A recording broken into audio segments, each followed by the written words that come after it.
Oke, baiklah kita bisa mulai. Assalamualaikum warahmatullahi wabarakatuh. Waalaikumsalam warahmatullahi. Alhamdulillah, alhamdulillahirabbil alamin wa bihi nasta'inu ala umuri dunya waddin. Wassalatu wassalamu asrofil anbiya'i wal mursalin wa ala alihi washabbihi ajmain. Asyhadu an la ilaha illallah wa asyhadu anna Muhammadan abduhu wa rasuluh.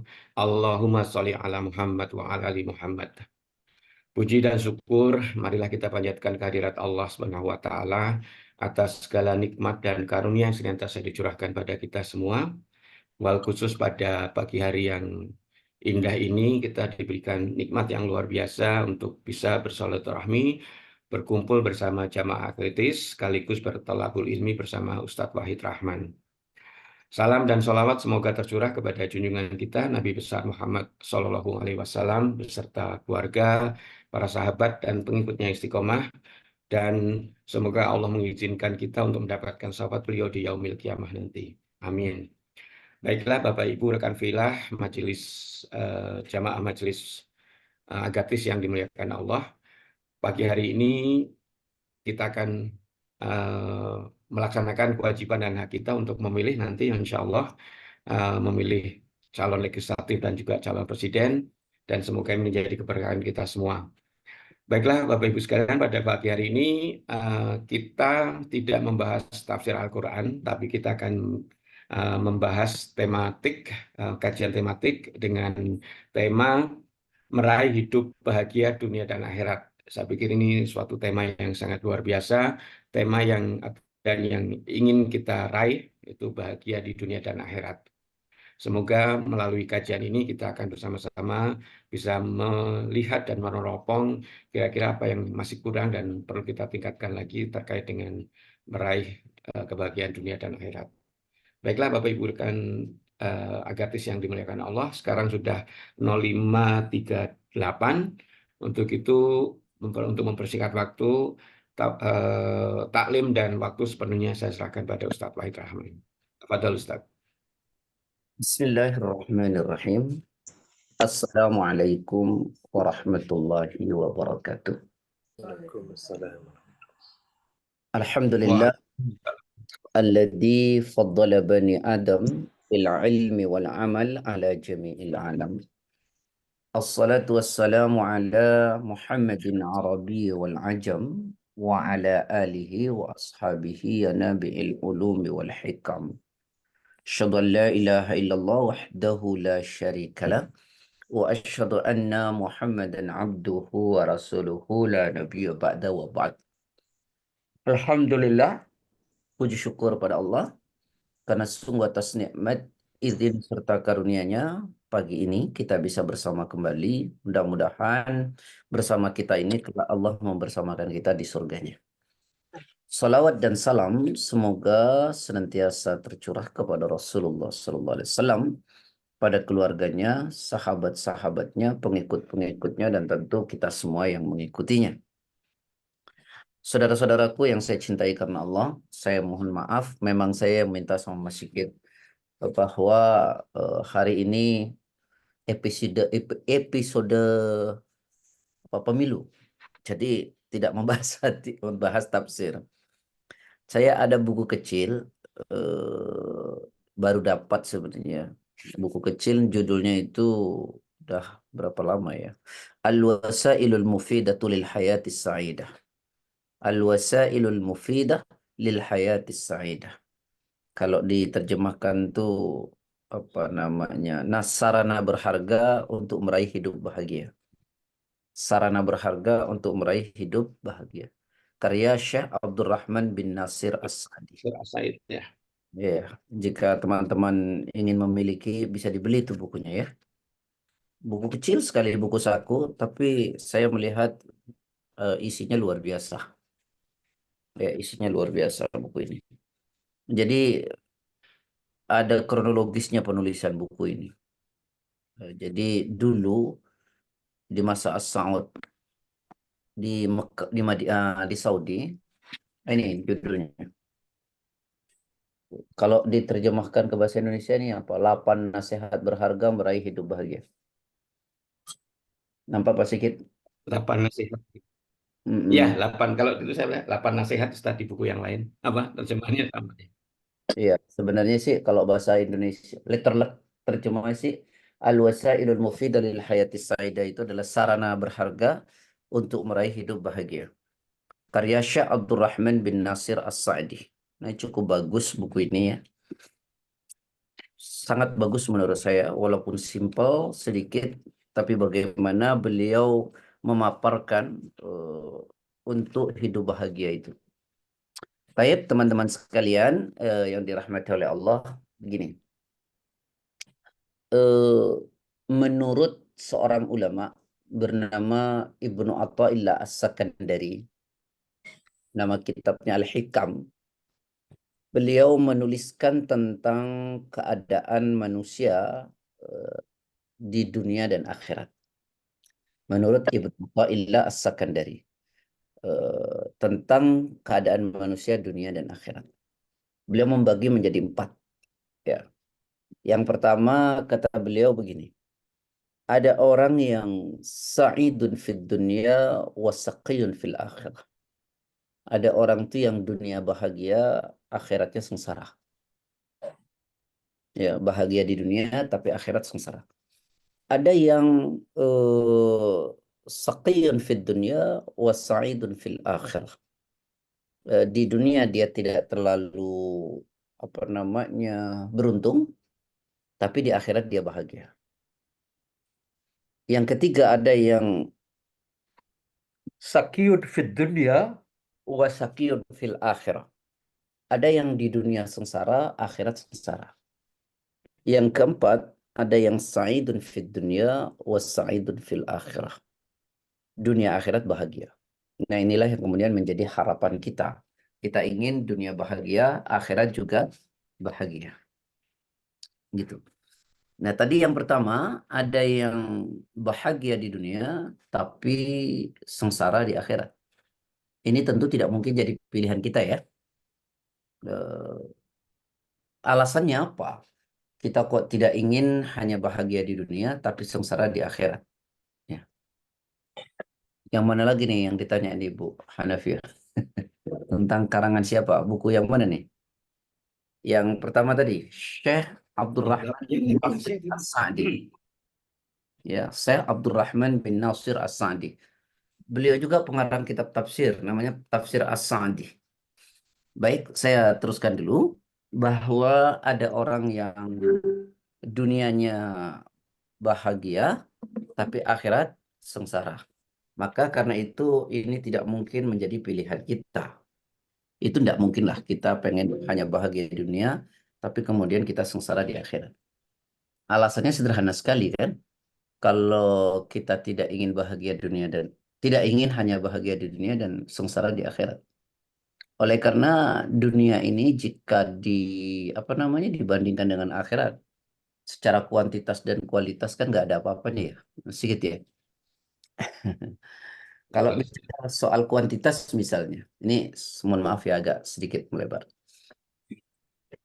Bicara soal kuantitas saja, soal dunia itu dibandingkan dengan akhirat nggak ada apa-apanya. Bisa dibaca tuh dalam Quran surat kedua-dua. Surat 22 itu surat Al-Hajj. Ayat ke-47. Allah berfirman gini. وَيَسْتَعْجِلُونَكَ بِالْعَذَابِ وَلَنْ يُخْلِفَ اللَّهُ وَعْدَهُ إِنَّ يَوْمًا عِنْدَ رَبِّكَ كَأَلْفِ سَنَةٍ مِّمَّا تَعُدُّونَ. Auzubillahiminasyaitonirrajim. Dan mereka meminta kepadamu Muhammad agar azab itu disegerakan. Padahal Allah tidak akan menyalahi janjinya. Dan sesungguhnya sehari di sisi Tuhanmu adalah seperti 1000 tahun menurut perhitunganmu. Karena ini kita nggak mungkin lah ya. Orang yang apa kalau bahasa orang-orang sekarang yang waras gitu ya Bun ya. Waras akal sehat. Orang yang berakal sehat Ini lagi dengerin ini. tidak mungkin memilih bahagia Masih coba tapi sengsara. Pokimo baru balik.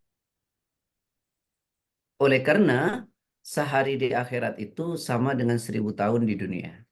Ini artinya dunia ini secara kuantiti memang nggak ada apa-apanya dibandingkan dengan akhirat maksud saya. Oleh karenanya orang yang apa? Kalau bahasa orang sekarang yang waras itu Yang punya pikiran sehat, dia tidak mungkin hanya ingin bahagia di dunia, tapi dia korbankan kebahagiaan di akhirat. Karena dunia dibanding akhirat tidak ada apa-apanya. Ini secara kuantitas nih, kita tidak bicara kualitas. Coba deh buka lagi Quran surat berapa itu? Surat 23 ayat 112 sampai 115.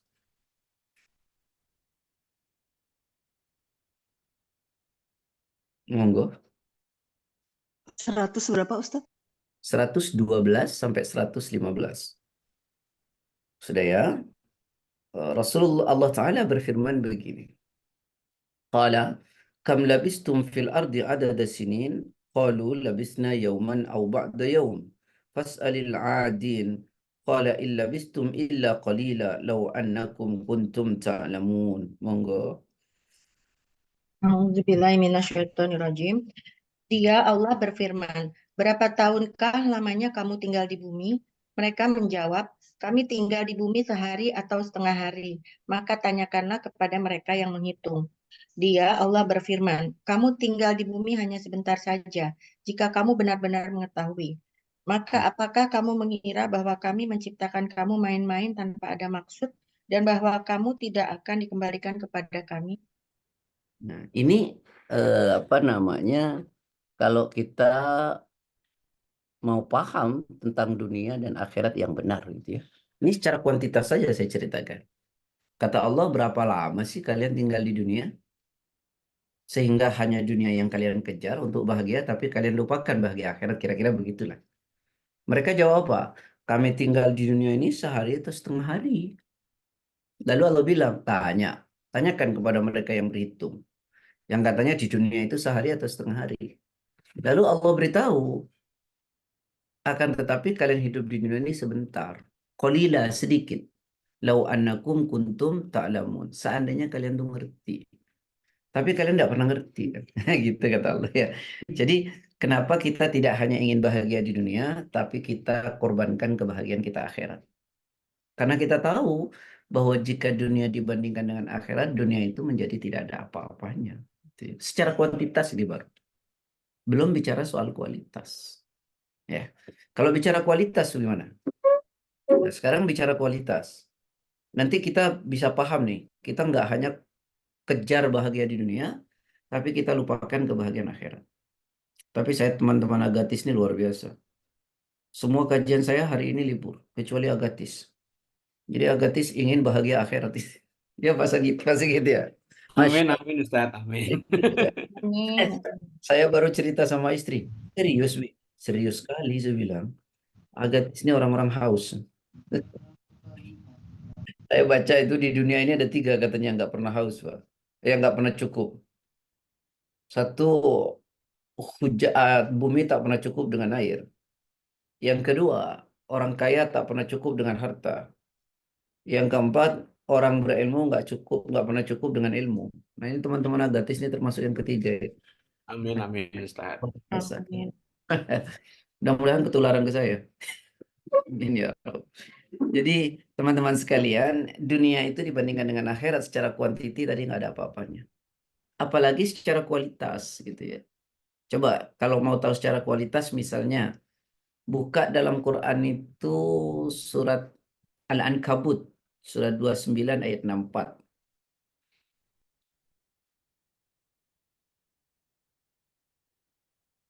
Allah tuh berfirman begini, "Wa ma hadhil hayatud dunya illa lahu wa la'ib.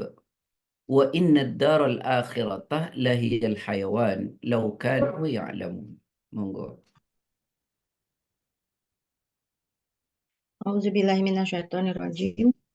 Dan kehidupan dunia ini hanya senda gurau dan permainan. Dan sesungguhnya negeri akhirat itulah kehidupan yang sebenarnya sekiranya mereka mengetahui. Nah, ini kualitas ini. Kata Allah, kehidupan dunia ini hanyalah apa? Senda gurau. Senda gurau itu asik ya. Menyenangkan, suka buat kita lupa tuh. Tapi sangat sebentar. Permainan juga demikian. Nah, kehidupan akhirat itu kehidupan yang sesungguhnya. Seandainya kalian ngerti. Tapi kita ini banyak yang nggak ngerti. nggak paham, sehingga yang dikejar hanya senang dunia. Tapi kita lupakan kebahagiaan akhirat.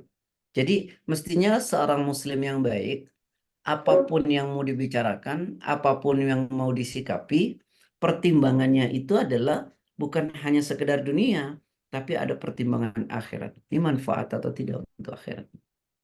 Ya, ini berguna atau tidak untuk akhiratnya. Karena kalau tidak nanti kita rugi, gitu ya. Nah, itu membandingkan antara kehidupan dunia dan akhirat. Tapi orang-orang kan sekarang gini, dunia itu masih lama ya. Kan gitu ya. Dunia itu masih lama. Akhirat itu masih lama. Itu khayalan. Nah, kayak gitu ya. Padahal janji Allah itu kan benar ya. Allah bilang apa? Inna wa'dallahi haqqun. Ya. Fala taghurrannakumul hayatud dunya wala yaghurrannakum billahil ghurur. Itu saya lupa ayatnya itu. Adanya di surat Fatir tuh.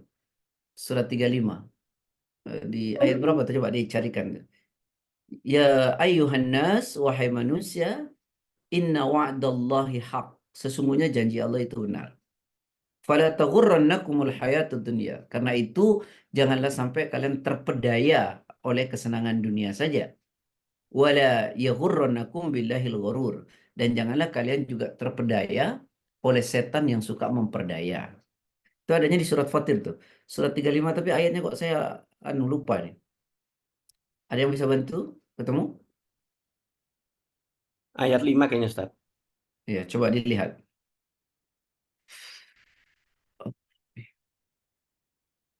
Iya Ustadz, ayat 5. Ya, silahkan dibaca, Bu. Bismillahirrahmanirrahim. Wahai manusia, sungguh janji Allah itu benar. Maka janganlah kehidupan dunia memperdayakan kamu, dan janganlah setan yang pandai menipu memperdayakan kamu tentang Allah. Jadi jangan kita mengatakan akhirat itu khayalan, masih lama, dunia itu pasti dan sekarang. Jangan begitu. Oleh karena janji Allah itu benar loh. Ada neraka, ada surga. Ya, ada azab, ada kebahagiaan. Karena itu janganlah kalian terpedaya oleh kehidupan dunia. Dan juga jangan terpedaya oleh setan yang pandai memperdaya diri kita. Nah, ini gambaran-gambaran dalam Islam bagaimana kita diajarkan ya memahami dunia itu dengan benar dan memahami akhirat dengan benar. Kalau mau saya jelaskan soal dunia itu secara kuantiti, ayatnya terlalu banyak. Bisa ditulis lah ya ayat-ayatnya, nanti dicek sendiri ya. Karena saya ingin menyampaikan beberapa hadis dan jalan bahagia dunia akhirat. Catat nanti di rumah, catat di rumah. Maksudnya catat sekarang karena sudah di rumah. Tadi surat 57 ayat 20. Sudah? Dicatat saja. Kemudian surat 10 ayat 24.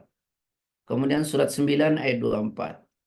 Kemudian surat 4 ayat surat 3 ayat 14. Kemudian surat 18 ayat 46. Kemudian surat 28 ayat 77. Sudah. Diulang yang kedua, Ustaz. Baik. Mungkin jadi diulangi, Ustaz. surat 57 ayat 20. Surat 10 ayat 24. Surat 9 ayat 24. Surat 3 ayat 14. Surat 18 ayat 46. Surat 28 ayat 77.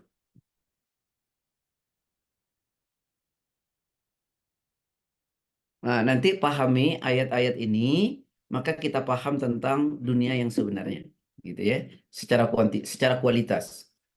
Sehingga kita tidak mungkin menukar dengan kehidupan akhirat. Atau setidaknya kita tidak hanya ingin bahagia di dunia, tapi kita melupakan kebahagiaan kita di akhirat. Sudah?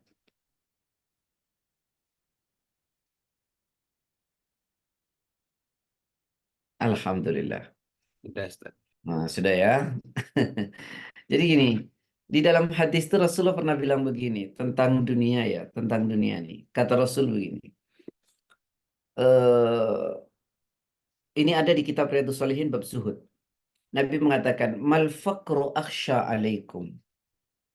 Bukanlah kemiskinan yang paling kutakutkan dari kalian. Ini kata Nabi ya.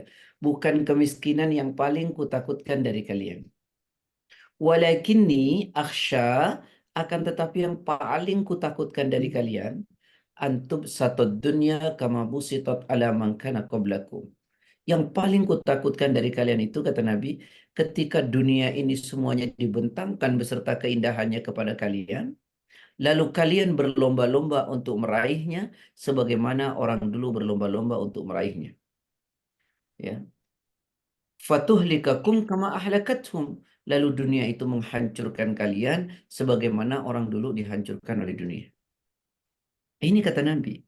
Mal faqra akhsha alaikum walakinni akhsha an tubsatad dunya alaikum kama busitat ala man kana qablakum fatanafasuha kama tanafasuha fatuhlikakum kama ahlakathum. Jadi kata Nabi, demi Allah yang paling kutakutkan kepada dari kalian setelah aku tiada bukanlah soal kemiskinan. Akan tetapi yang paling kutakutkan dari kalian adalah ketika dunia ini dibentangkan kepada kalian, ya, sebagaimana dibentangkan kepada orang dahulu. Lalu kalian berlomba-lomba untuk meraih dunia itu, ya, sebagaimana orang dahulu berlomba-lomba untuk meraihnya. Lalu dunia itu menghancurkan kalian sebagaimana orang dahulu dihancurkan oleh dunia. Nah, ini yang paling ditakutkan oleh Nabi. Sehingga karena itu kita suka mengorbankan tuh akhirat tuh. Suka lupa dengan akhirat. Ya. Bahkan Nabi itu pernah bilang begini. Ini dari Abi Sa'id Al-Khudri. Jalasa Rasulullah sallallahu alaihi wasallam 'alal mimbar. Jadi satu waktu Nabi itu duduk di atas mimbar. Nah, bayangkanlah mimbar ya. Wa jalasna haulah, dan kami kemudian duduk ya mengelilingi Nabi. Jadi Nabi duduk di atas mimbar dan kami duduk mengelilingi Nabi. Lalu faqala, Nabi bersabda, sungguh yang paling kutakutkan atas kalian sepeninggal aku nanti, ma yuftahu alaikum min zahratid dunya wa zinataha, yaitu ketika dibuka ya, ketika dibuka atas kalian tentang bunga-bunga dunia, indahnya dunia, serta perhiasan-perhiasan dunia. Ini yang paling ditakutkan oleh Nabi. Ya. Karena itu Nabi pernah juga mengatakan begini, wa inna Allah ta'ala mustakhlifakum ya fiha fayanzuru kaifa ta'maluna fattaqud dunya wattaqun nisa. Jadi dunia ini inna dunya khulwah. Dunia ini manis kata Nabi. Ya, khadirah, dan dunia ini hijau. Menarik. Dunia itu manis, dunia hijau, menarik. Makanya orang-orang suka bilang kalau lihat duit matanya hijau gitu ya. Dan Allah mempercayakan kepada kalian dunia ini. Lalu kata Nabi, perhatikanlah bagaimana kalian berbuat terhadap dunia. Lalu Nabi ingatkan, fattaqud dunya, hati-hati ya kalian terhadap dunia. Wattaqun nisa, dan hati-hati kalian terhadap apa? Wanita. Ini gambaran yang disampaikan oleh Nabi. Jadi teman-teman sekalian, kenapa kita tidak ingin hanya bahagia di dunia, tapi kita lupakan kebahagiaan di akhirat? Karena tadi, secara kuantitas dunia dibandingkan dengan akhirat tidak ada apa-apanya. Secara kualitas lebih dunia ini menjadi tidak ada apa-apanya. Oleh karena itu orang yang waras tidak hanya berpikir tentang bahagia di dunia, tapi juga dia berpikir bagaimana bahagia di akhirat. Ya. Nah, gimana caranya agar kita bahagia dunia dan akhirat? Yang kita selalu idam-idamkan. Selalu kita minta ya, kita berdoa gimana? Rabbana atina fid dunya hasanah wa fil akhirati hasanah wa qina adzabannar. Kita ingin dunia ini bahagia dan kita ingin akhirat bahagia. Gimana caranya itu? Cara untuk meraih kebahagiaan dunia dan akhirat yang selalu kita panjatkan. Maka kita mesti tahu jalannya. Jalan menuju kebahagiaan dunia dan akhirat. Karena kalau jalannya nggak tahu, kita nggak nyampe-nyampe. Atau kita jalannya sudah tahu. Nah, sekarang ada kemauan atau tidak untuk menempuhnya. Ya. Jadi bukan hanya tahu jalannya, tapi kemudian tahu enggak bagaimana caranya ya, untuk meraih kebahagiaan dunia dan akhirat. Nah, ikhwani wa akhwati fillah yang dirahmati oleh Allah Subhanahu wa taala. Ini penting untuk dipahami. Kata Syekh Abdurrahman bin Nasir As-Sa'di, jalan menuju bahagia dunia dan akhirat itu yang pertama adalah, kata beliau nih ya, iman. Kata beliau iman. Kenapa demikian? Nabi itu pernah bilang begini, kata Nabi nih, laisal ghina an kathratil aradi, walakinnal ghina ghina nafsi. Kaya itu bukanlah banyaknya harta, tapi kaya itu adalah ketika kita bisa menata hati. Saya ulangi, kaya itu bukan karena banyaknya harta, tapi kaya itu ketika kita sudah bisa menata hati. Ghina nafsi, kaya hati. Ya. Ini menurut Nabi, ya, Nabi yang mengatakan kaya itu bukan karena banyaknya harta, tapi kaya itu ketika kita sudah bisa menata hati. Ghina nafsi, kaya hati. Karena kalau hati ini sudah termanage, tertata dengan baik, apapun terasa nikmat. Saya bilang gini, air putih itu nikmat betul kalau hati kita damai dan bisa menerima. Minuman seenak apapun menjadi tidak ada rasanya ketika hati kita tidak bisa menerima. Jadi kaya itu ada di sini. Bahagia itu ketika kita bisa menata hati. Dan menata hati itu dengan apa? Ya dengan iman. Saya ulangi, menata hati itu kalau tanya dengan apa? Ya dengan iman. Tanpa iman gimana kita bisa tata hati itu? Ya. Makanya lihat dalam Quran. Allah memberitahu orang beriman itu mesti tenang. Ya, mesti tenang. Coba buka Quran. Surat 13 ayat 28. Alladzina amanu wa tatma'innu qulubuhum bi dzikrillah. Ala bi dzikrillah tatma'innul qulub. Allah. A'udzubillahi minasyaitonirrajim. Yaitu orang-orang yang beriman dan hati mereka menjadi tentram dengan mengingat Allah. Ingatlah, hanya dengan mengingat Allah hati menjadi tentram. Orang-orang yang beriman kata Allah. Ya. Hatinya menjadi tentram. Dengan apa? Dengan mengingat Allah. Dengan mengingat Allah, ya, hati menjadi tentram. Saya ingin sampaikan gini. Dalam hidup ini kan hanya dua yang kita dapati ya Bun ya. Kalau kita tidak mendapatkan nikmat, maka kita mendapatkan cobaan. Ini tuh kan. Dalam hidup ini kalau kita nggak dapat nikmat, ya dapat cobaan. Sekarang mari kita telusuri. Orang yang imannya tipis, atau bahkan tidak ada iman. Bagaimana reaksinya ketika dia dapat nikmat dan bagaimana reaksinya ketika dia dapat cobaan? Coba buka Quran surat 17 ayat 83. Allah bilang begini. Wa idza an'amna 'alal insani a'rada wa na'a bi janibihi wa idza massahu syarru kana ya'usa. A'udzubillahi minasyaitonirrajim. Dan apabila kami berikan kesenangan kepada manusia, niscaya dia berpaling dan menjauhkan diri dengan sombong. Dan apabila dia ditimpa kesusahan, niscaya dia berputus asa. Ini kenapa terjadi? Karena imannya tipis. Ya, atau mungkin tidak ada iman. Jadi ketika dianugerahkan kenikmatan oleh Allah, orang yang imannya tipis itu mesti dia berpaling dan menjauh dengan sombong. Unik sih manusia ya. Tapi kalau dia dikasih orang itu, dikasih makhluk sesuatu, dia mendekat itu. Tapi Allah yang kasih dia lari. Jadi ketika dikasih nikmat, dia berpaling dan menjauh dengan sombong. Itu karena imannya tipis. Kalau dia dikasih cobaan, wa idza massahu syarru, kalau dia ditimpa asyar, kejelekan, apa yang terjadi? Ya usah, dia putus asa. Ini karena dia tidak ada iman atau imannya tipis. Nah, orang yang beriman dengan benar, ketika dia dikasih nikmat oleh Allah, dan ketika dia kasih cobaan, gimana coba? Nah, nanti ada kitab Riyadhus Shalihin, cek di nomor 27 tuh. Rasulullah mengatakan begini. Ajaban li amril mu'min. Inna amrahu kullahu lahu khair. Walaysa dhalika li ahadin illa lil mu'min. In asabathu sarra syakara fakana khairan lah. Wa in asabathu dharra sabara fakana khairan lah. Kata Nabi, mengagumkan orang beriman itu. Kenapa? Karena orang beriman itu selalu menganggap baik ya, persoalan atau apapun yang terjadi pada dirinya. Orang beriman itu selalu menganggap baik apapun yang terjadi pada dirinya.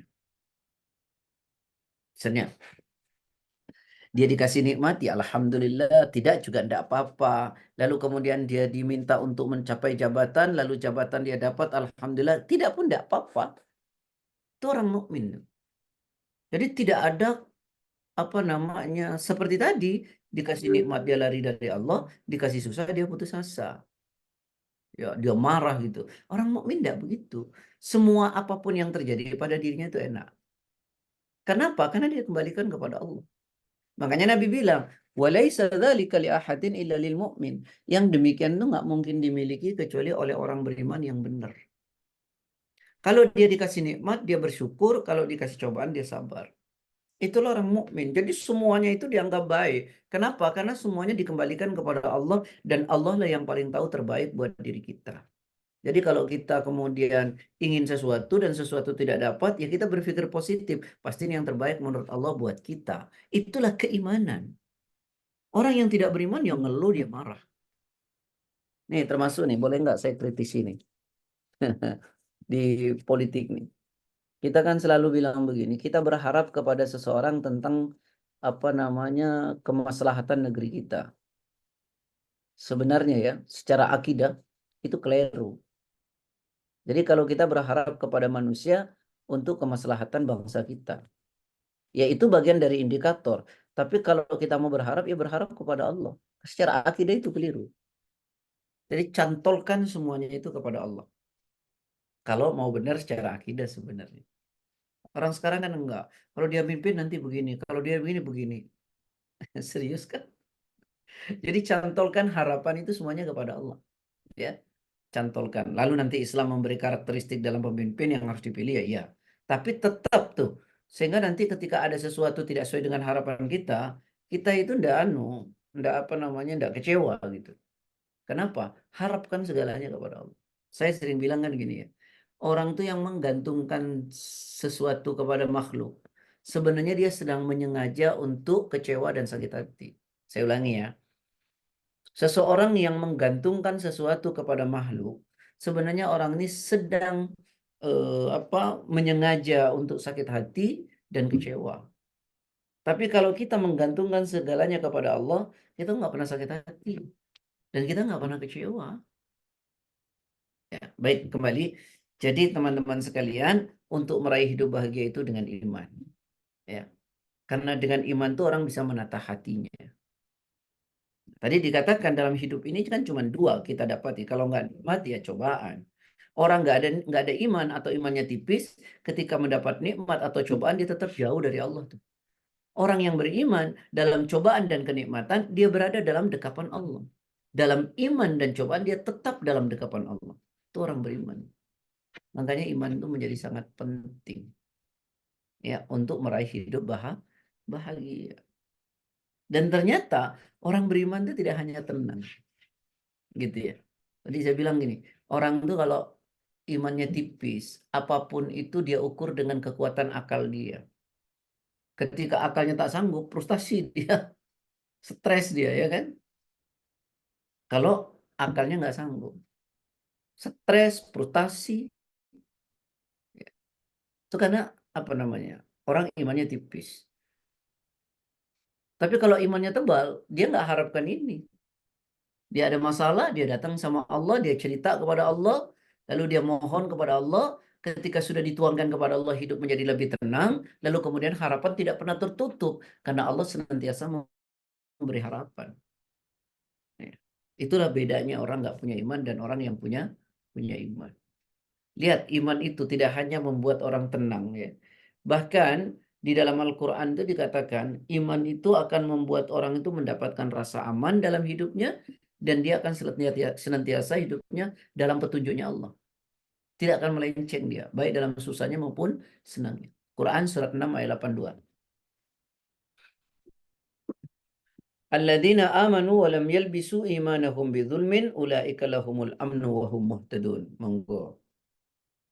A'udzubillahiminasyaitonirrajim. Orang-orang yang beriman dan tidak mencampur adukan iman mereka dengan syirik, Mereka itulah orang-orang yang mendapat rasa aman dan mereka mendapat petunjuk.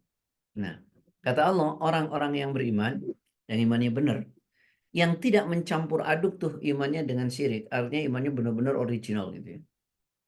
Maka bagi orang itu rasa aman dalam hidupnya.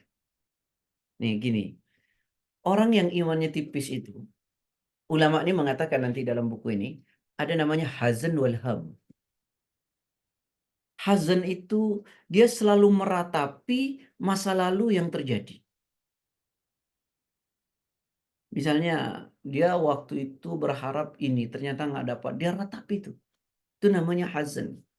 Sehingga kesedihannya berlanjut atas apa yang terjadi di masa lampaunya. Coba saya dulu nggak nikah dengan ini yang dengan Noya, mungkin nggak gini nih. Nah, gitu. Coba dulu keputusannya begini nggak begitu ya, mungkin nggak gini nih. Coba saya dulu nggak gini gitu, gitu. Terus dia meratapi masa lalu yang terjadi. Itu namanya hazan. Walham, ham itu adalah rasa khawatir dengan masa yang akan datang. Dia meratapi masa lalunya dan khawatir dengan masa yang akan datang. Nah kan kebahagiaan hilang tuh. Nanti gimana ya? Ini gimana ya? Itu namanya khawatir dan gelisah dengan masa yang akan datang. Nah, orang mukmin itu enggak itu. Orang yang imannya benar itu, dengan masa lalunya dia berkata, ini semua takdir yang Allah berikan. Maka saya tak boleh berkata begini, begini, begitu. Ini pelajaran dan takdir yang Allah berikan. Untuk masa yang akan datang, dia tidak tidak penuh kekhawatiran, tapi dia optimis karena Allah mengatakan, misalnya soal duniawi, ya Allah mengatakan tidak ada satu wa ma min dabbatin fil ardi illa 'ala Allahi rizquha. Tidak ada satu binatang melata pun di dunia ini kecuali rizkinya sudah dijamin oleh Allah.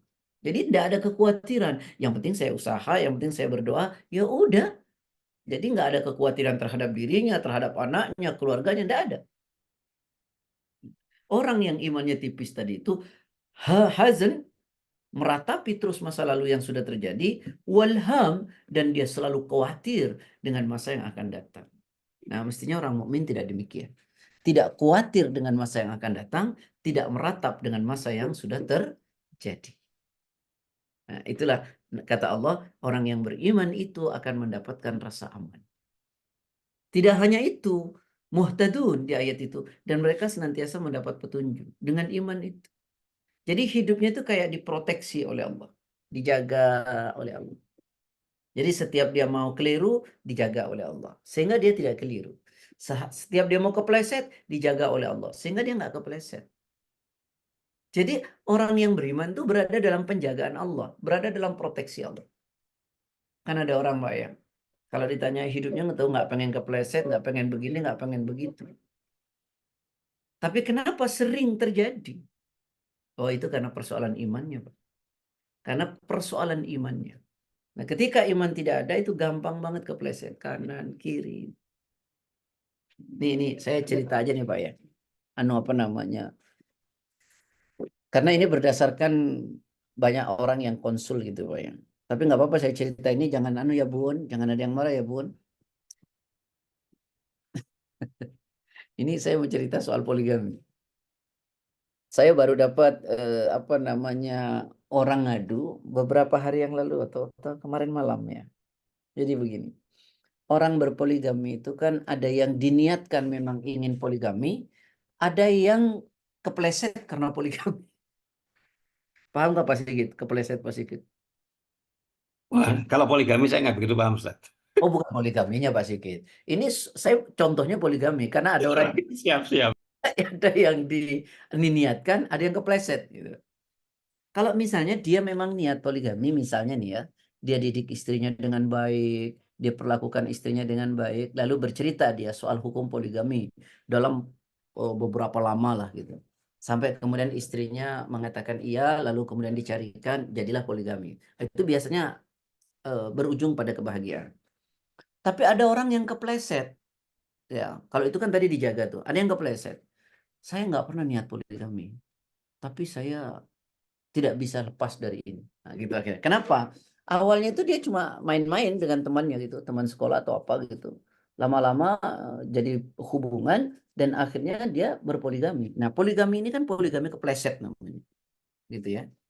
Nah, itu biasanya berujung pada sesuatu yang tidak menyenangkan. Nah, kenapa dia seperti itu? Karena nggak dijaga sama Allah. Kenapa nggak dijaga sama Allah? Oleh karena imannya tipis. Paham nggak maksudnya nih? Ya, ya, Ustaz. Iya, saya sudah nggak bisa keluar dari ini. Terperangkap saya katanya. Saya candai, terperangkap atau memerangkapkan diri. Itu kenapa kepleset? Karena nggak dijaga sama Allah. Kan banyak nih kasus-kasus yang terjadi seperti ini kan. Karena dia nggak dapat penjagaan dari Allah. Pertanyaannya kenapa dia nggak dijaga? Ya karena imannya tipis. Gitu. Kalau imannya nggak tipis nggak mungkin. Ya, dipahami ya? Baik. Jadi teman-teman sekalian yang dirahmati oleh Allah, iman itu menjadi penting. Iman membawa kebahagiaan, ketenangan, apalagi tadi rasa aman, kemudian petunjuk, diproteksi oleh Allah. Gitu. Bahkan dengan iman itu, orang tuh akan mendapatkan keberkahan hidup. Kan hidup yang dicari berkah, sehingga kita bahagia gitu. Dan ini janji Allah dalam Quran tuh. Coba lihat deh dalam Quran surat ke berapa itu? Surat ke-7 ayat 96. Walau anna ahlal qura amanu wattaqau la fatahna alaihim barakatim minas sama'i wal ardi walakin kadzabu fa akhadnahum bima kanu yaksibun. A'udzubillahiminasyaitonirrajim. Dan sekiranya penduduk negeri beriman dan bertakwa, pasti kami akan melimpahkan kepada mereka berkah dari langit dan bumi. Tetapi ternyata mereka mendustakan ayat-ayat kami. Maka kami siksa mereka sesuai apa yang telah mereka kerjakan. Nah, artinya kan gini kan. Kita mau mendapatkan keberkahan itu apa syaratnya? Iman dhisik, bertakwa dulu. Iman dan takwa itulah yang membangun orang mendapatkan keberkahan dari Allah. Yang kita cari dalam hidup ini kan berkah, bukan banyak. Ada orang sudah sepuh gitu ya, masih bisa ngaji, masih bisa datang ke kajian, itu kan keberkahan. Ada orang masih muda, sehat, tapi enggan betul datang ke kajian. Itu kan sehat tapi tidak berkah. Ada orang uangnya nggak banyak, tapi bisa menyumbang sesuatu dengan banyak. Ada orang uangnya banyak, menyumbang sesuatu sedikit gitu. Itu kan tidak berkah. Yang kita minta itu makanya kita selalu ngomong gimana? Jadikanlah badan kami sehat walafiat. Kan sehat walafiat. Sehat itu ya sehat, tapi tidak bermanfaat. Kalau afiat itu sehat bermanfaat. Nah, itulah keberkahan. Yang kita cari hidup itu berkah. Nah, untuk mendapatkan keberkahan dalam hidup itu iman dan takwa. Ya, maka nanti Allah bukakan pintu berkah dari langit dari bumi. Coba nih, ada satu rumah tangga, suami istri. Hidupnya bahagia. Rizkinya datang dari segala penjuru tempat. Ya, karena iman dia bangun. Hidup dengan iman di rumah tangganya, rizkinya berlimpah atau rizkinya sedikit tapi berkah. Lalu kemudian di rumah tangga itu bahagia, nikmat gitu. Tapi kemudian mulai itu salah satunya melakukan sesuatu yang aneh lah, yang tidak diridhoi oleh Allah. Iman mulai menipis tuh. Baik yang laki ataupun yang perempuan. Maka keberkahan dalam rumah tangganya pasti hilang. Yang tadinya bahagia itu menjadi hilang. Kenapa? Karena ketakwaan atau keimanan dalam rumah tangga itu mulai hilang dengan kemaksiatan. Nah, jadi kembali yang pertama teman-teman sekalian, kalau hidup mau bahagia, hidup mau tenang adalah bangun iman. Karena bahagia itu bukan banyaknya harta yang kita miliki, tapi ketika kita sudah bisa menata hati. Kalau hati sudah bisa tertata, apapun yang terjadi, pasti kita menjadi tenang. Kalau hati tidak bisa menata, sebanyak dan semewah apapun yang kita nikmati, yang kita dapati, maka tidak akan pernah membawa pada kebahagiaan. Nah, ada pada iman. Kuatkan iman. Salah satu menguatkan iman itu adalah dengan kajian. Yang kedua, yang kedua. Dengan apa kebahagiaan itu bisa diraih? Yang kedua, kata ulama, kata Syekh Abdurrahman bin Nasir As-Sa'di, dalam hidup ini luangkan waktu ibadah. Luangkan ya, bukan Allah suruh minta semua. Kenapa? Ibadah itu yang saya maksud ada ibadah ritual, ada ibadah sosial gitu. Jangan hidup itu hanya untuk diri. Tapi bagaimana dalam hidup ini saya punya kewajiban ibadah kepada Allah dan saya juga harus baik dalam dunia sosial saya. Itu namanya amal soleh. Ya, amal soleh ritual maupun amal soleh sosial. Nah, amal soleh ini akan membawa kehidupan bahagia. Itu janji Allah. Buka Quran surat 16 ayat 97. Surat An-Nahl. Surat 16 ayat 97. Allah bilang begini. A'udzu billahi minasyaitonir rajim. Man 'amila salihan min dzakarin aw unthah wa huwa mu'minun falanuhyiyannahu hayatan thayyibah wa lanajziyannahum ajrahum bi ahsani ma kanu ya'malun. Monggo. A'udzubillahiminasyaitonirrajim. Barang siapa mengerjakan kebajikan, baik laki-laki maupun perempuan dalam keadaan beriman, maka pasti akan kami berikan kepadanya kehidupan yang baik. Dan akan kami beri balasan dengan pahala yang lebih baik dari apa yang telah mereka kerjakan. Coba. Kebaikan yang Allah kasih dunia akhirat. Ini bahagia akhir dunia akhirat. Syaratnya apa? Man 'amila salihan. Kata Allah, siapa beramal saleh. Min dzakarin, baik dia laki-laki, au untha maupun dia perempuan, wa huwa mu'minun, dan dalam beramal solehnya itu dalam keadaan beriman. Falanuhyiyannahu, maka Allah anugerahkan kehidupan hayatan thayyibah, kehidupan yang baik. Itu dunia. Walanajziyannahum ajrahum bi ahsani ma kanu ya'malun, dan akhirnya jauh lebih baik nanti dengan apa yang telah mereka lakukan di dunia.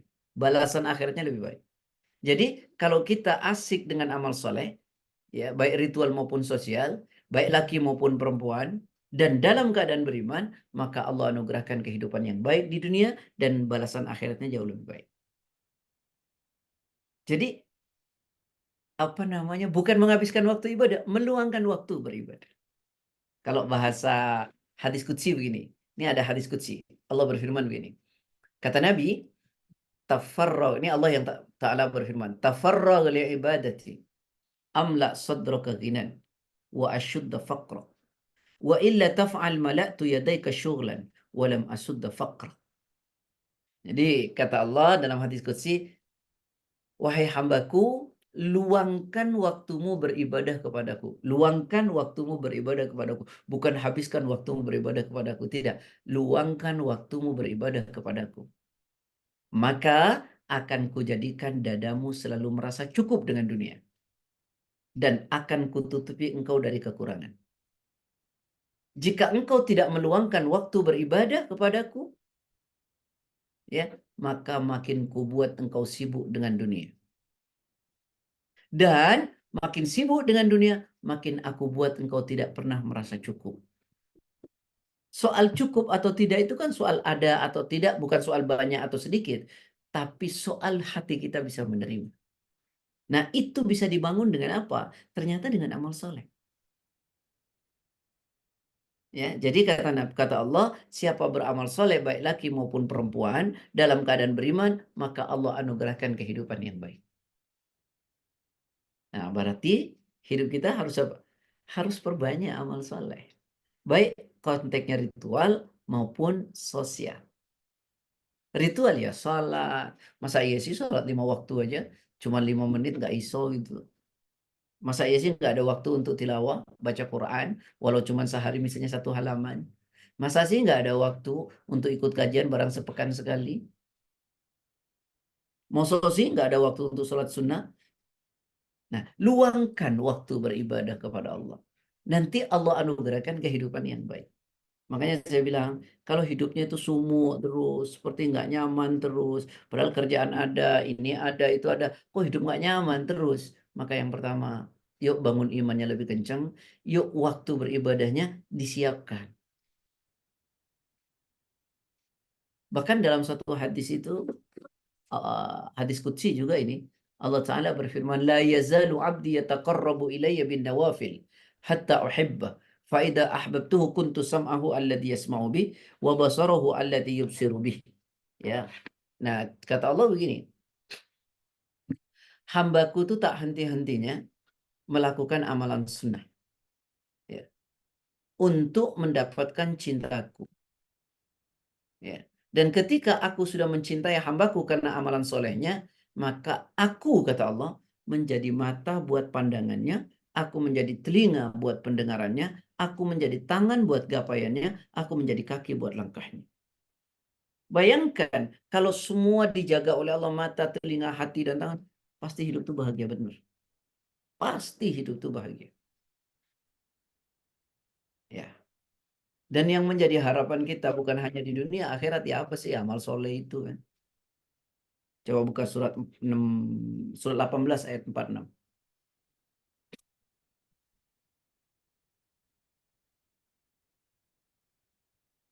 Surat 18 ayat 46. Al-malu wal banuna zinatul hayatid dunya wal baqiyatus salihatu khairun 'inda rabbika thawaba wa khairun amala.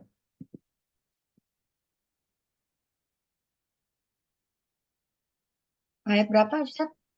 Ayat 46, Bun. Oh, 46. Auzubillahi minasyaitonirrajim.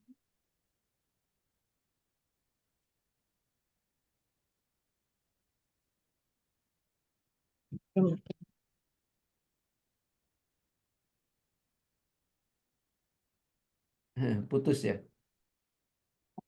Auzubillahi minasyaitonirrajim. Harta dan anak-anak adalah perhiasan kehidupan dunia. Tetapi amal kebajikan yang terus-menerus adalah lebih baik pahalanya di sisi Tuhanmu, serta lebih baik untuk menjadi harapan. Nah, harta dan anak hanyalah perhiasan dunia, kata Allah. Padahal ini yang kita cari habis-habisan nih. Sedangkan amal soleh yang terus-menerus adalah sebaik-baik pahala di sisi Allah dan sebaik-baik yang akan menjadi harapan. Gitu. Jadi mestinya yang berpikir waras ya untuk meraih hidup bahagia, ya dia nggak pernah lepas kewajibannya. Ya beramal saleh. Baik, sudah jam 6:30. 2 yang sudah saya sampaikan untuk meraih hidup bahagia itu, yang pertama adalah bangun iman, yang kedua adalah yuk luangkan waktu beramal saleh. Jangan habiskan hanya untuk urusan dunia. Gak perlu masuk akal.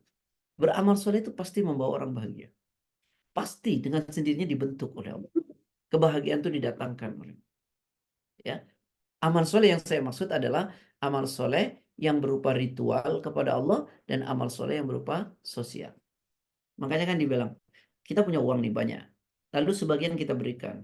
Nah, yang sebagian kita berikan itu bisa menolak bencana. Ya. Kan yang membuat orang sering tidak bahagia itu kan bencana dan cobaan. Dan cobaan dan bencana itu tutba'ul bala. Diapakan cegahnya adalah dengan sedekah. Ya. As-sadaqatu tutba'ul bala. Sedekahmu itu bisa mencegah bencana. Ketika bencana hilang, tidak datang, maka kan kebahagiaan.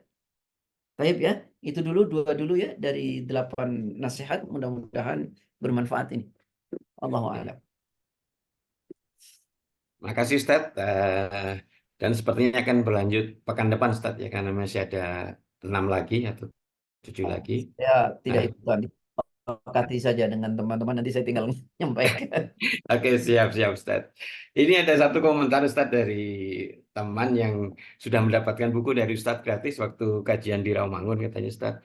Yang Oh, Masya Allah. buku yang kecil itu katanya terjemahnya menurut Ustaz nggak begitu bagus Ustaz. Mungkin ada penerbit Ada lain yang yang lebih kira-kira bagus. bagus. Mana ya? Nanti saya coba kirim ke Mas Sigit ya. Oke, siap ya. Karena dia kebetulan nggak ikut kajian. Saya titip salam buat Ustadz katanya. Gitu. Iya. Karena kitab aslinya itu begini nih Pak. Saya punya aslinya kecil juga tuh, Arabnya. Oh, itu ada terjemahnya juga Ustadz. Ini Enggak, bahasa Arab nih. ini Arab semua, nggak ada Oke, terjemahnya. siap ya. Saya cek memang di buku ini terjemahnya kurang pas.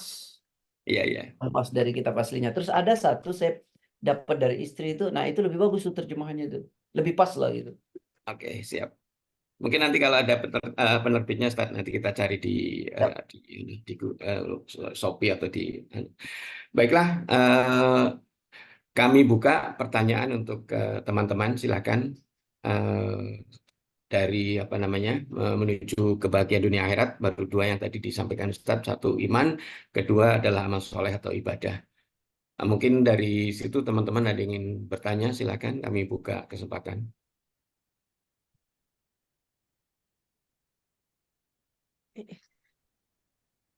Assalamualaikum, Ya, Waalaikumsalam warahmatullahi silakan. Pak Ustadz. Eh, saya tanya mengenai menerima takdir ya. Seberapa jauh kita bisa mengatakan ya sudahlah ini takdir gitu. Kadang-kadang effort kita belum maksimal gitu. Itu Ustadz. Baik. Sampai kita bisa menerima kejadian dengan lapang gitu kan. Kita suka menyesal karena aduh kenapa saya nggak begitu dulu gitu. Nah itu Ini bukan pertanyaan, Bun. Pengalaman kenapa? seorang. Pengalaman saya Ustadz. Semuanya, Bun. Jadi saya sebulan yang lalu tuh kehilangan kakak saya mendadak gitu ya. Hmm. Sebetulnya ngasih tanda ke saya itu udah banyak sekali gitu. Tapi kok saya nggak nangkep gitu. Nah itu saya menyesalnya. Aduh seandainya waktu itu saya nangkep gitu. Terus nggak meninggal gitu, nggak mungkin juga, Bun. Wafat juga, Bun. Paling nggak kejadiannya kayak gitu gitu loh, Ustadz. Pas Ini, belajar takdir. ya itu sampai saya beli buku mengenai apa itu, jangan kau mencampuri urusan Tuhan yang eh, nggak bisa nerima sampai sekarang gitu, Ustadz. Ya, itu buku bagus banget itu, Bun. Saya punya Ya, kitab aslinya itu, Bun. asa adil asakan dari itu Iya, atau ilah asakan dari yang buku biru. iya, itu karya Ibnu Athaillah As-Sakandari. Ya, benar Saya Ustadz. saya punya kitab aslinya itu. Itu lembut sekali dia cara dia membahas. Ya, gini deh, Ini saya rumuskan. Saya kasih contoh, Bun. Orang kesandung, kaki kesandung. Ketika kaki kita kesandung, apa yang mesti kita ucapkan? innalillahi. Dua hal. Istighfar ya. Yang pertama adalah innalillah, yang kedua astagfirullah. Kenapa disatukan dua hal itu? Yuk baca Quran surat keempat ayat 79.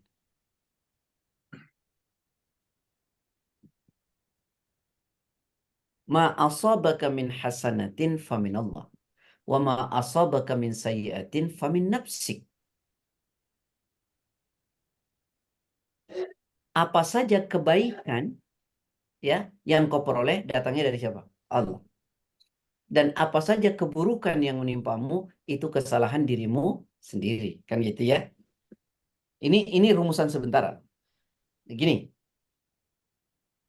kenapa kita mesti mengatakan innalillah dan kenapa kita mengatakan astagfirullah?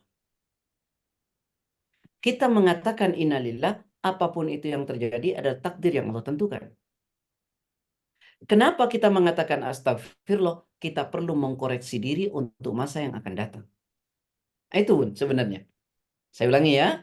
Kita mengatakan innalillah, kita paham ini bagian dari takdir yang telah Allah tentukan. Kenapa kita mengatakan astagfirullah? Ini bagian koreksi diri untuk perbaikan di masa yang akan datang. Dipahami nggak nih, Bun? Halo? Ya, ya Ustadz. Dipahami. Gini. Nah, apapun yang terjadi di masa lalu adalah merupakan takdir yang telah Allah tentukan, yang tidak boleh kita sesali. Nabi mengatakan, "Idza asabaka syai'un fala taqul law anni kana fa'altu kadza wa kadza, walakin qul qadarullah wa ma syaa fa'ala, fa inna law taftahu amal syaitan." Jika engkau ditimpa sesuatu yang tidak nyaman, ya, cobaan gitu, maka kata Allah nih, kata Nabi, jangan pernah kau berkata, coba saya nggak gini ya, coba saya gini ya, mungkin kejadian ini nggak kejadian nih. Nah, itu yang Ibu sampaikan kan tadi kan? Tapi kata Nabi, kau nggak boleh berkata begitu. Karena berkata seperti itu akan membuka peluang setan merusak iman dan pikiran kita. Ya sudah, ini bagian dari takdir Allah. Lalu ke depan, ya tadi kenapa istighfar, perbaikan di masa yang akan datang. Innalillahnya adalah memahami bahwa ini adalah takdir yang Allah tentukan. Dan ketika Allah sudah menakdirkan sesuatu, jangan pernah bilang, coba gini, coba gitu, coba gini, coba gini. Maka ini tidak akan terjadi. Tidak. Apapun akan terjadi itu. Nah, makanya kata Syekh Abdul Adim bin Badawi Al-Khalafi, salah satu sabar itu adalah terhadap takdir-takdir Allah. Karena tidak semua takdir Allah sesuai dengan harapan dan keinginan kita, tapi percayalah takdir Allah yang terbaik buat kita. Itu Bun, sudah cukup. Kalau nanti Bunda menyesal karena merasa effortnya belum macam-macam, itu untuk ke depan saja. Untuk ke belakang, sudah. Ini adalah bagian dari takdir Allah. Wallahu a'lam. Duh, aku ada ininya. Terima kasih Ustaz. Sama-sama Bun. Baiklah, Ustaz. Terima kasih. Tadi menyambung pertanyaannya Ibu Mus tadi. Tadi kalau misalkan disebutkan, oh saya sebenarnya ada tanda-tanda yang sudah cukup lama tapi tidak diperhatikan. Apakah itu bagian dari penyesalan Ustaz yang terkait dengan iman kita terhadap takdir Ustaz? Enggak, itu yang tadi saya bilang. Itu jadikan pelajaran untuk masa yang akan datang. Kan orang itu Pak baru mengatakan ini semua pelajaran, ini semua tanda ketika sudah terjadi biasanya. Iya kan? Siap. Ya. Sama dengan begini nih, saya mau bilang, mohon maaf nih. Ada orang bilang, ya Allah, andai matiku kau beritahu, maka aku akan mati dalam husnul khotimah. Betul nggak kita suka ngomong gitu? Iya, Ustaz. Iya. Bener nggak Allah nggak ngasih tahu? Salah, Allah udah ngasih tahu. Tapi pemberitahuan Allah itu tidak kita sadari karena belum terjadi gitu. Contoh, saya uban nih. Jenggot saya uban. Ini kan pemberitahuan Allah kalau saya akan mati. Iya tak? Yes, Ustaz. Ya, Pak Arsyad juga begitu ya Pak Arsyad ya. Kok saya makin lama makin tua nih. Berarti kan pemberitahuan Allah bahwa saya akan mati. Tapi kita nggak pernah mudeng memang. Mohon maaf lahir batin. Kira-kira kayak gitu lah Mas Sigit. Oke, siap. Siap, Ustaz.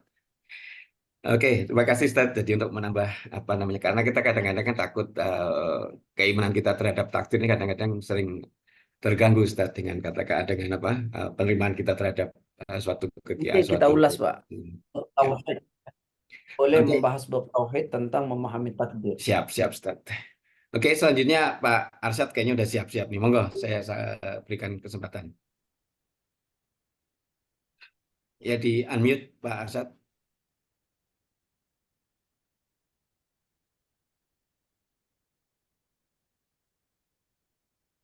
Di unmute, mohon maaf Pak Arsyad, belum di unmute kayaknya. Sorry. Ya, silakan. Ya. Tadi itu masalah meratapi masa lalu dan tidak khawatir dengan masa depan. Nah ini kebetulan yang sering terjadi itu ini Pak Ustadz. Saya udah bagaimana cara misalnya sekarang kita bahasanya itu melupakanlah masa lalu. Tapi selalu apa istilahnya dalam keadaan-keadaan tertentu sering muncul lagi. Padahal kita udah, maksud saya ingin tanya kira-kira upaya-upaya hilafiyah apalah yang bisa kita laksanakan sehingga sebenarnya kita bisa melupakan masa lalu ini gitu loh. Sehingga kita tidak khawatir dengan kehidupan sekarang maupun masa yang akan datang. Apa kira-kira supaya setan ini nggak terlalu sering datang Pak Ustadz? Pada waktu pikiran-pikiran lagi, bahasanya lagi termenung dikit aja muncul lagi gitu. Nah, seperti itu. Dan saya ingin sedikit yang kedua, masalah doa. Rabbana atina fid dunya hasanah wa fil akhirati hasanah wa qina adzabannar. Ini kan doa kita pada waktu tawaf, pada yang mau mendekati Hajar Aswad itu. Nah, saya berarti ini kan luar biasa doa ini. Kalau istilah kita sekarang kan doa Sapu jagat. Sapu jagat. Nah, mohon sedikit ada penjelasan tentang doa ini. Terima kasih. Enggak. Masa lalu itu cuma dua Pak Arsyad ya. Kalau tak bahagia, sangat bahagia. Ya. Ini pokoknya yang tak pernah bisa dilupakan Pak Arsyad, sebahagia apa sih Pak? Atau seindah apa itu Pak masa lalu sehingga menjadi susah lupa betul.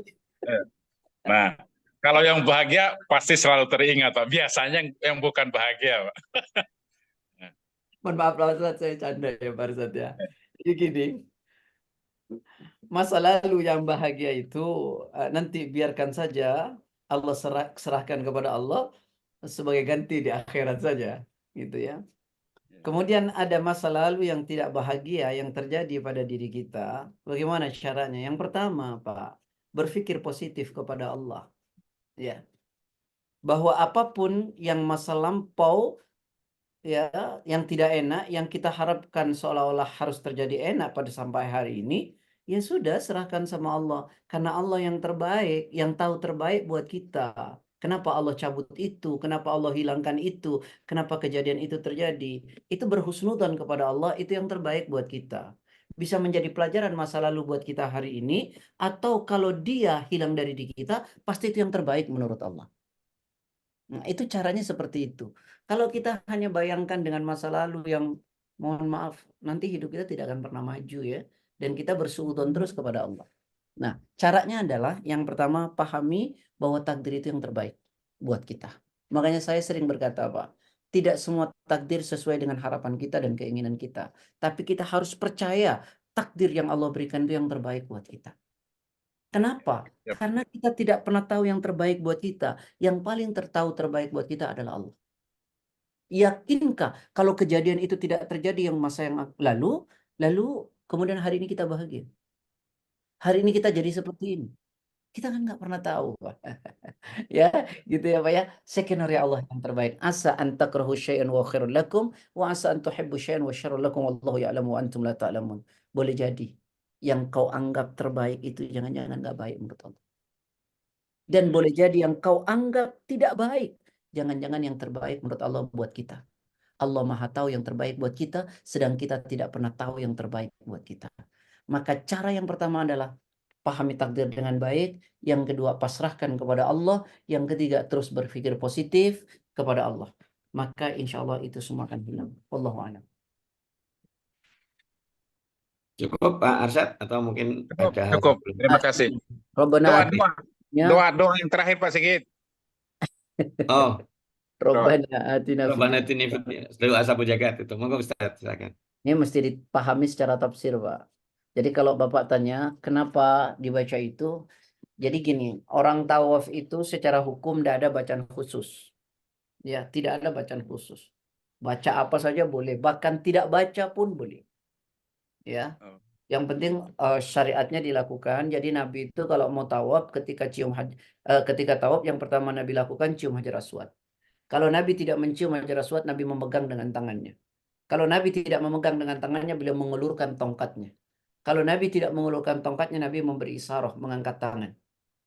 Ya begini, tapi tidak mencium. Cuman kadang-kadang orang Indonesia angkat tangannya terus begini, Allahu Akbar. Nggak ada syariatnya sebenarnya ya. Gitu. Betul, Ustaz. Saya kadang-kadang suka sedih, Pak. Dia kiss begini nanti sama orang mau kiss bayi juga diginikan kan repot kita urusan itu. Jadi tawaf. Nah itu nggak ada bacaan. Nah kemudian disyariatkan, ini pun tidak wajib. Ketika nyampe rukun Yamani, sampai ke Hajar Aswad, membaca Rabbana atina fid dunya hasanah fil akhirati hasanah wa qina adzabannar. Tapi sebenarnya bagaimana tafsirnya? Nah ini rada panjang, Pak, kalau saya baca tafsir. Tapi simpelnya sajalah. Rabbana ya Allah Rabb kami. Atina itu datangkan kepada kami. Fid dunya di dunia ini hasanah kebaikan. Wa fil akhirati dan datangkan juga kepada kami di akhirat kami hasanah kebaikan. Wa qina adzabannar jauhkan kami dari siksa api neraka. Jadi yang kita minta di dunia itu apa?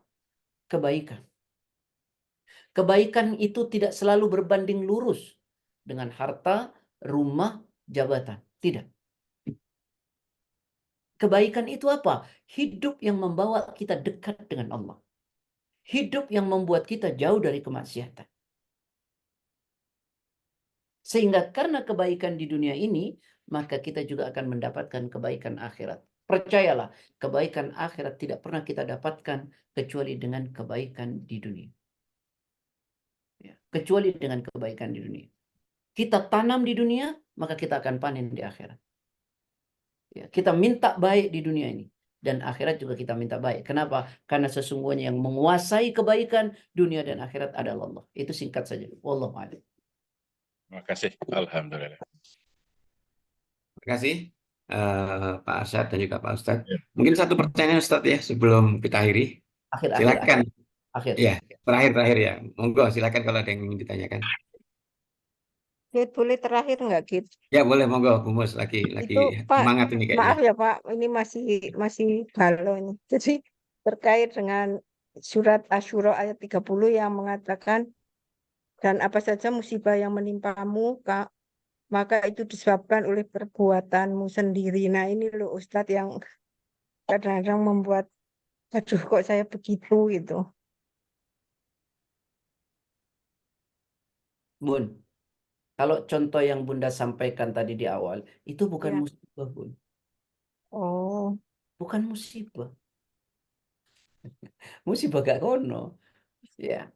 Itu maksudnya adalah sesuatu yang terjadi pada diri kita akibat kesalahan kita. Ya. Kalau itu bukan musibah. Karena ada dua takdir ya, Bun. Ini paham. Satu, ada takdir yang sifatnya mubrom. Yang kedua, ada takdir sifatnya mu'allaq. Mubrom itu 0%. Manusia tidak bisa campur tangan. Apa itu? Dari siapa kita lahir, di mana kita lahir, dan jenis kelamin kita. Yang kedua, kapan kita mati, di mana kita mati, karena apa kita mati. Itu takdir mubrom, Bun. Tidak ada intervensi manusia sedikit pun. Makanya tadi saya katakan, apakah kalau kita melakukan ini kemudian tidak terjadi kematian? Atau kalau kita tidak melakukan ini kemudian kematian itu terjadi? Nggak ada urusan. Karena kematian itu takdir mubrom. Apapun yang kita lakukan, apapun yang tidak kita lakukan, ketika kematian itu datang, maka selesai. Buka Quran surat 7 ayat 34, buka Quran surat 63 ayat ke 10 dan 11, buka Quran surat 31 ayat 34. Bahkan Allah mengatakan pada surat 62 ayat 8. Saya baca satu-satu ya. Surat 7 ayat 34. Walikulli ummatin ajal fa idza jaa ajaluhum la yastakhiruna sa'atan wa la yastaqdimun. Pada setiap umat itu ada batas waktunya. Kalau batas waktu sudah datang, manusia tidak bisa nunda sedetik pun, tidak bisa memajukan. Artinya apapun yang Anda lakukan ketika kematian itu datang, maka selesai. Maka selesai. Itu satu. Tadi surat 7 ayat 34. Saya bacakan surat 63 ayat 11. وَلَا يُؤَخِّرُ اللَّهُ نَفْسًا إِذَا جَاءَ أَجَلُهَا وَاللَّهُ خَبِيرٌ بِمَا تَعْمَلُونَ. Dan sekali-kali kamu tidak akan bisa menunda kematian seseorang apabila waktunya sudah tiba. Apapun yang kita lakukan. Kemudian surat 31 ayat 34 di ujung ayat, wa ma tadri nafsun madza taksibu ghada wa ma tadri nafsun bi ayyi ardin tamut. Tidak seorang pun ya yang tahu apa yang akan terjadi besok, dan tidak seorang pun yang tahu di bumi mana dia akan meninggal. Buka lagi Quran surat 62 ayat 8. Nah, kecepatan kan? Ya, kejar-kejar nih yang nulis nih. Mohon maaf, surat 62 ayat 8. Allah Ta'ala berfirman. Ya, coba lihat. Qul innal mauta alladhi tafirruna minhu fa innahu mulaqikum thumma turadduna ila alimil ghaib wasyahada fayunabbiukum bima kuntum ta'lamun. Katakanlah sesungguhnya kematian yang kalian lari darinya. Fa innahu mulaqikum, sesungguhnya dia akan menemui kalian apapun yang kalian lakukan. Apapun. Nah, jadi gitu ya Bun ya. Nggak ada hubungannya itu Bun ya. Jangan diratapi. Karena kematiannya memang sudah waktunya. Dipahami Bunda? terima kasih Ustadz. Terima Ya. kasih banyak. Oke. Allah. Saya pikir Ustadz, memang boleh kita satu perlu lagi, Ustadz? ya Siap. kita perlu membahas mengenai takdir Ustadz, karena memang kita menyikapi takdir itu sering sekali ternyata keliru dari yang disyariatkan Ustadz. Mungkin nanti kalau ada waktu kita akan bahas khusus itu Ustadz. Baiklah Bapak Ibu sekalian, jemaah gadis yang dimuliakan Allah, waktu juga yang memisahkan kita pada pagi hari ini. Terima kasih pada Ustadz atas waktunya, dan juga kepada teman-teman semua, terutama pada Mbak Nani yang sudah menyiapkan fasilitas Zoom, kepada Mbak Anita yang sudah membacakan terjemahan, dan juga pada Om Arista yang rajin merekam dan akan mengupload di channel kita.